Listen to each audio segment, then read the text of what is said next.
अस्सलाम वालेकुम दोस्तों, मेरा नाम है उसामा और आप देख रहे हैं उसामा शकील टीवी। मेरी बच्ची जाहिल है। इन्होंने 95% खवातीन को जाहिल कहा। बेटा, जाहिल को जाहिल कहना इस्लाम में पहला फर्ज है। इस्लाम का सबसे बड़ा गुनाह क्या है? तागूत। और आपको नहीं पता था। सोशल मीडिया पर कुछ दिनों से एक लफ्ज़ पे बहस जारी है कि तागूत क्या है।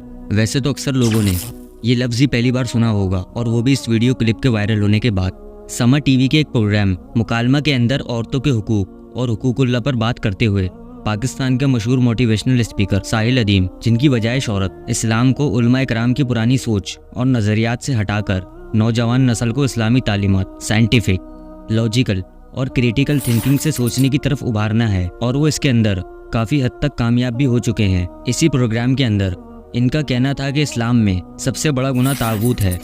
तागूत यानी अल्लाह और इसकी हुदूद को छोड़कर ऐसी चीज़ों को खुदा बना लेना, इनकी हर एक कही हुई बात को मानना जो कि खुदा के हुक्म से टकराकर उसकी नाफरमानी करती हो। अब क्योंकि ये तागूत अपनी डेफिनेशन के एतबार से बेशुमार सूरतों के अंदर मौजूद है, लिहाजा कुरान करीम के अंदर सिर्फ इसका नाम लेकर इससे बचने की तलकीन की गई है, लेकिन इसकी सूरतों को बयान नहीं किया गया कि तुम्हारे लिए ये तागूत है। और ये भी कुरान करीम में तागूत का लफ्ज़ कई जगह नाम के साथ बयान हुआ है, और कुरान करीम में अल्लाह ताला फरमाता है, ए इंसान, पहले तागूत के खिलाफ बगावत करो और इसके बाद अल्लाह पर ईमान लाओ, जब जाकर तुम्हारा ईमान मजबूत होगा।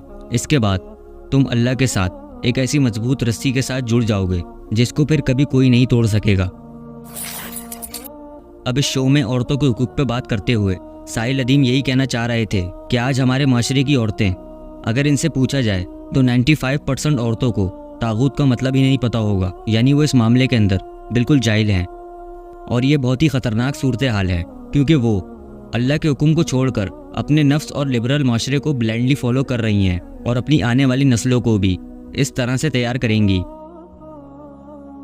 आज फेमिनिज्म इन औरतों के अंदर कूट कूट के भरा जा रहा है। जिस औरत को यही नहीं पता होगा कि ये लिबरल माशरा और फेमिनिज्म इसके लिए तागूत है, तो वो अपनी नस्लों की तरबियत क्या करेगी। औरत को ड्रेसिंग का और मेकअप का तो पता है, लेकिन इस्लाम के बारे में आज कुछ भी नहीं पता। इस्लाम के मामले में आज की ये औरत बिल्कुल लाइल्म है। जब इस औरत को ये पता ही नहीं होगा कि ये तागूत है क्या, तो वो इससे बचेगी कैसे।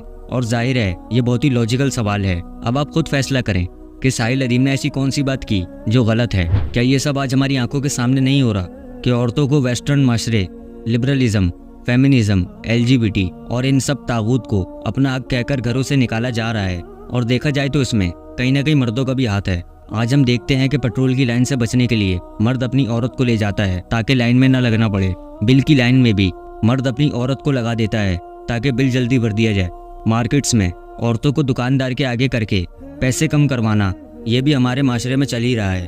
और अब जो औरत खुद भी बाहर नहीं निकलना चाहती तो मर्द खुद उसको बाहर निकालता है, ये कहकर के बाहर निकलो और दुनिया देखो। खैर, फिर इसी शो की ऑडियंस में से एक लड़की का कहना था कि आप औरतों से माफ़ी मांगें, आपने मुल्क की 95% औरतों को जाहिल कहा है। इस बात पर साहिल अदीम ने जवाब दिया कि अगर किसी को इस बात का इल्म ना हो तो मैं इसे जाहिल ना कहूँ तो और क्या कहूँ, क्योंकि ये बात तो अल्लाह पाक खुद कुरान करीम में फरमाता है कि इल्म वाले और जाहिल बराबर नहीं हो सकते। एक की मिसाल है अंधे की और एक की मिसाल देखने वाले की सी। और इसी वजह से आज ये वीडियो सोशल मीडिया पर इतना ज़्यादा वायरल है।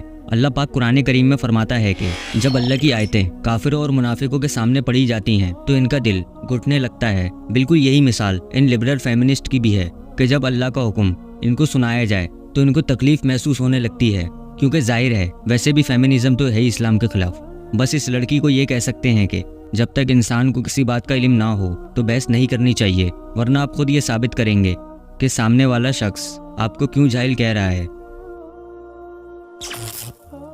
सूरह ज़ुमर में अल्लाह ताला फरमाता है कि जो लोग तागूत की इबादत से बचते हैं और अल्लाह की तरफ रुजू करते हैं, इनके लिए खुशखबरी है। तो आप मेरे बंदों को खुशखबरी दे दीजिए कि वो बंदे जो बात को तवज्जो से सुनते हैं और फिर इसके अच्छे पहलू पर चलते हैं, वो लोग हैं जिन्हें अल्लाह ने हिदायत दी है, और यही लोग हैं जो अकल वाले हैं। अल्लाह पाक इस आयत में खुद फरमा रहा है कि ऐसे लोग अकल वाले हैं या फिर इल्म रखने वाले हैं। अब मुझे सोच के बताएं कि ऐसे लोग जो कि अकल नहीं रखते या फिर इल्म नहीं रखते, तो उनके बारे में अल्लाह पाक क्या फरमा रहा है? यही कि वो जाहिल हैं। सूरह अन-नहल, और हमने हर उम्मत के अंदर रसूल भेजे कि तुम अल्लाह की इबादत करो और तागूत से बचो। सूरह बकरा, بس جو بھی طاغوت کا انکار کرے گا وہ اللہ پر ایمان لائے گا، اور وہ وہی شخص ہے جس نے ایسے مضبوط کڑے کو پکڑ لیا جو کہ ٹوٹتا نہیں ہے، اور اللہ سب کچھ سننے والا اور جاننے والا ہے۔ بالکل اسی طرح سے سورہ النساء کے اندر طاغوت کا ذکر نام کے ساتھ موجود ہے، یعنی یہ ایک بہت سیریس گناہ ہے جس پر اللہ تعالیٰ بار بار انسانیت کو بچنے کا حکم اور اسے ایمان کی علامت بتا رہے ہیں۔ لیکن انتہائی افسوس کا مقام ہے کہ لبرل مافیا نے جان بوجھ کر اس لفظ کا اتنا مذاق بنایا، اس کی اتنی میمز بنائیں کہ یہ سوشل میڈیا پر وائرل ہو گیا۔ زیادہ تر لوگ تو اپنی جہالت کے اندر ایسا کر رہے ہیں جس پر انہیں توبہ کرنی چاہیے، جبکہ کچھ لوگ ایسے ہیں کہ جان بوجھ کر اس طرح کا تماشا اور دینی تعلیمات کا مذاق بناتے ہیں تاکہ نوجوان نسل کو علماء کرام سے دور کریں، تاکہ آج کی نسل علماء کی باتوں کو سیریس ہی نہ لے اور وہ ان کی بات سننے سے پہلے ہی ان کا مذاق بنانا شروع کر دیں۔ اس وقت بھی یہی سب کچھ ہو رہا ہے۔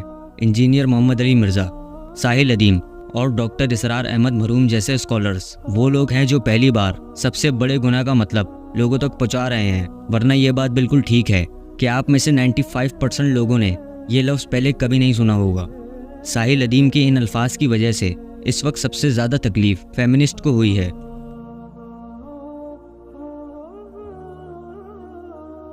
اور یہ سب دیکھتے ہوئے یہ والی حدیث سمجھ آتی ہے کہ رسول اللہ صلی اللہ علیہ وآلہ وسلم نے کیوں فرمایا تھا کہ جب دجال دنیا میں ظاہر ہوگا تو سب سے پہلے اور سب سے زیادہ عورتیں اس کا ساتھ دیں گی۔ سفر معراج پر بھی آپ صلی اللہ علیہ وآلہ وسلم نے جہنم کے اندر سب سے زیادہ تعداد عورتوں کی دیکھی تھی۔ ہیومن ڈگنیٹی کے اندر مرد اور عورت آپس میں برابر ہیں، لیکن فرق یہ ہے کہ دونوں کی ذمہ داریاں ان کی جسامت اور طاقت کے اعتبار سے الگ الگ ہیں، اور آج کل خرابی ہی اسی ٹائم کے اندر پیدا ہوتی ہے کہ جب عورتیں مردوں کے برابر ہونے کی کوشش کرتی ہیں، یا پھر آج کے ٹائم کے اندر تو ان پر حاوی ہونے کی کوشش کر رہی ہیں۔ اس فیمنزم کو تو خاص طور پر فیملی سسٹم کو توڑنے کے لیے ہی ڈیزائن کیا گیا ہے، ورنہ جتنا خیال ایک مسلمان مرد اپنی عورت کا رکھتا ہے ویسٹرن معاشرے میں اس کا 1% بھی نہیں ہے۔ اس لیے کہتے ہیں کہ ایک مرد کا اثر ایک گھر تک ہوتا ہے، جبکہ ایک عورت کا کردار پورے معاشرے کو تعمیر کرنے کے اندر ہوتا ہے۔ یاد رکھیے گا، یہ بات ماننا پڑے گا، 100 بندوں کا سیمپل ہے پاکستان میں سے، ٹھیک ہے، 100 عورتوں کا سیمپل، بیسک نالج ٹیسٹ کریں، 100 میں سے 25 مرد اجڑ اور جاہل نکلیں جی، 50 مرد 50-50 نکلیں گے، اور 25 مرد بالکل ایلیفنٹ، ٹھیک ہے، یہ سیمپل ہے پاکستان ہے، کہیں سے بھی اٹھا کے دیں، اور 100 عورتوں کا لیں، 95% ایسی اجڑ اور جاہل ملیں گے ان کو پتہ ہی نہیں ہوگا۔ سنیں نا، یہ جو چیز ریالٹی میں ہے نا، یہ جو عورتوں نے اپنے پر جہالت کے کمبل لپیٹے ہوئے ہیں، ان کو ایسا بندہ مفتی لگتا ہے کہ جمعے کے خطبے میں آدھی حدیث سن کے آ جاتا ہے، کیونکہ وہ بالکل کوری ہوتی ہے۔ ان عورتوں کو میں بتا رہا ہوں کہ آپ نے صرف مفتیان کے ساتھ رجوع کرنا ہے، مگر پہلے جتھے بنا کے آپ ہر عورت انسٹاگرام کے اوپر 50-50 ہزار کے گروپس میں بیٹھی ہوئی ہے، واٹس ایپ پہ، وہاں پہ آ کے کوکنگ چینل پہ ڈانس، میک اپ، ہر چیز کے اوپر ان کی اویئرنیس ہے، اسلام کے اوپر ٹکے کا علم نہیں، تو مسجد میں خاک موبلائز کرنا ان کو۔ اگر آپ کو یہ ویڈیو پسند آئی تو اس ویڈیو کو لائک کریں اور ہمارے چینل کو سبسکرائب کریں، اور اپنے دوستوں کے ساتھ بھی اس ویڈیو کو شیئر کریں۔ میں ملوں گا آپ سے اسی طرح کی کسی نیکسٹ ویڈیو میں، تب تک کے لیے اللہ حافظ۔